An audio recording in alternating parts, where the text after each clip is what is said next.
Good day, everyone. Now we will be understanding the role of research based knowledge education. Given the word of cloud, could you define research based on the text provided? Research is an experiment where we gather data so that we can find a conclusion. And here is our learning objective. K. Discuss research, its purpose, types or areas, and characteristic in research education. S. Formulate a concise and descriptive research title that highlights a specific area of concern or challenge within the curriculum.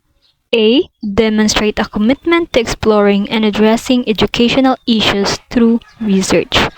But first, we will define what is research.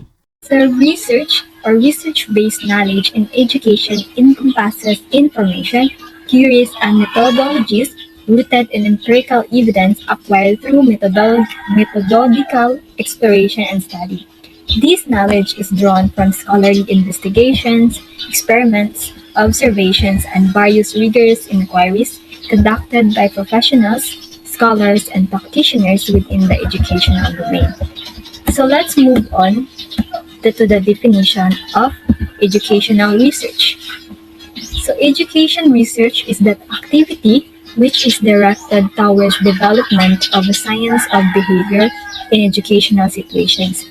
The ultimate aim of such a science is to provide knowledge that will permit the educator to achieve his goal by the most effective methods according to J.W. Robert M.W. and Travers.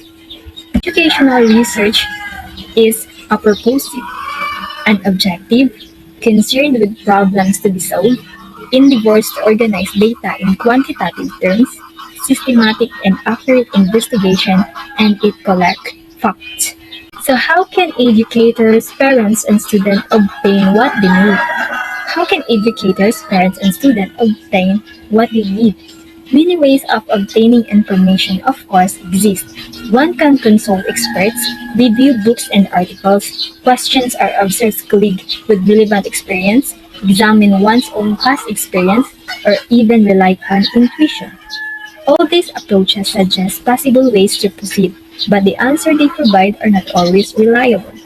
Experts may be mistaken, source documents may contain no insights of value, colleagues may have no experience in the matter, and one's own experience or intuition may be irrelevant or misunderstood.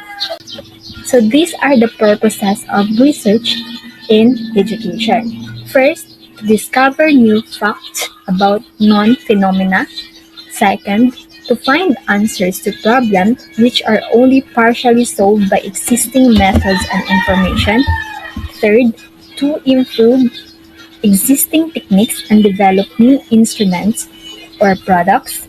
Fourth, to order related valid generations into systematized science. And fifth, to provide basis for decision making. Six, to satisfy the researcher's curiosity. Seven, to find answers to queries by means of scientific methods. Eight, to acquire a better and deeper understanding about one phenomenon that can be known and understood better by research.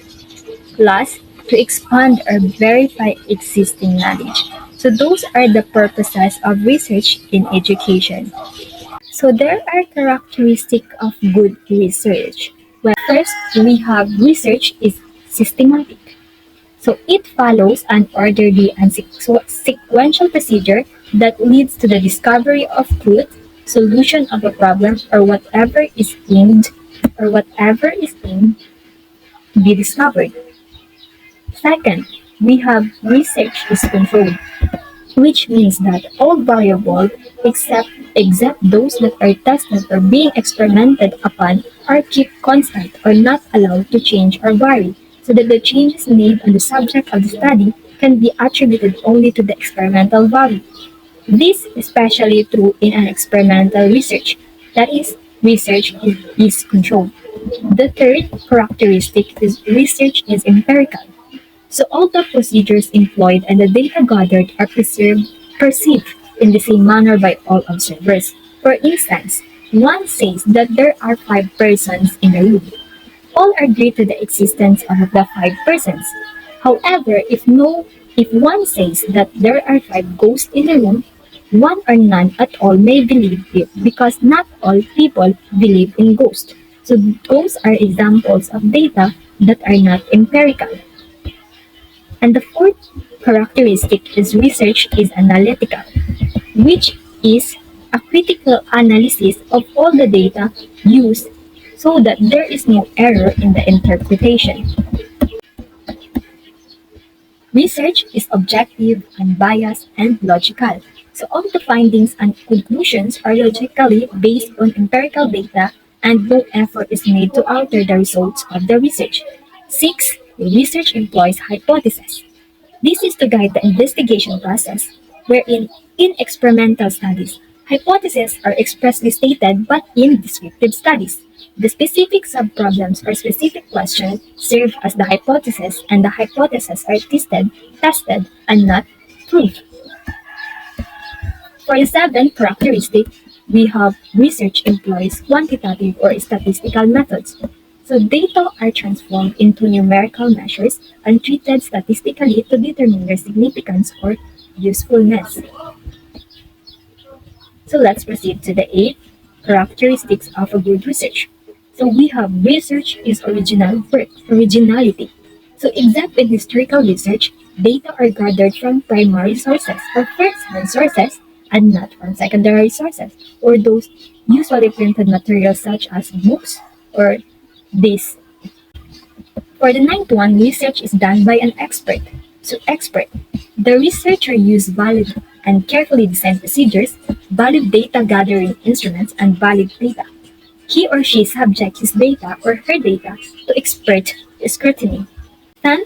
For the 10, research is accurate investigation, observation, and description. In fact, every research activity must be done accurately so that the findings will lead to the formulation of scientific generalization. All conclusions are based on actual evidence.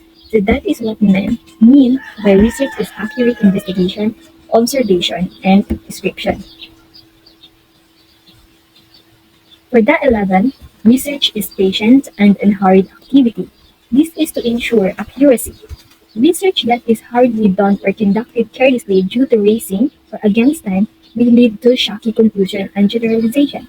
That is why we need more time to have valid data and reliable sources as well.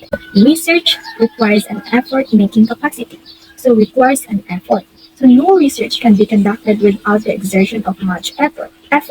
No one without any effort-making capacity can conduct research because research involves much work and time. So as a researcher, you must have the characteristics of being a hardworking and patient as well as an effort person. For the 13th characteristic, the last characteristic, we have research requires courage. Research requires courage because the researcher oftentimes undergo hazard, discomforts, and life. At times, the researcher encounters public and social disapproval of their colleagues or their colleagues may arise. So those are the 13 characteristics of a good research. So research is divided into two broad areas. These are the qualitative and the quantitative studies. So let's find out what are these two areas. So there are types of studies in educational research. We have quantitative based on positivist paradigm and qualitative based on humanistic paradigm. So quantitative includes experimental, quasi-experimental, and correlation. While qualitative, we have survey, case studies, documentary analysis, ethnographic, historical, and philosophical. Research-based knowledge is essential for creating a dynamic and effective learning environment. It empowers educators to make informed decisions about their practice and equips students with the skills they need to thrive in a rapidly changing world. Imagine a teacher incorporating research-based learning into a history lesson. Students could be assigned to research a specific historical event from multiple sources, analyze primary documents, and then debate the causes and consequences. This approach would not only teach them about the event itself, but also develop their critical thinking, research, and communication skills. That would be all, and thank you for watching and listening.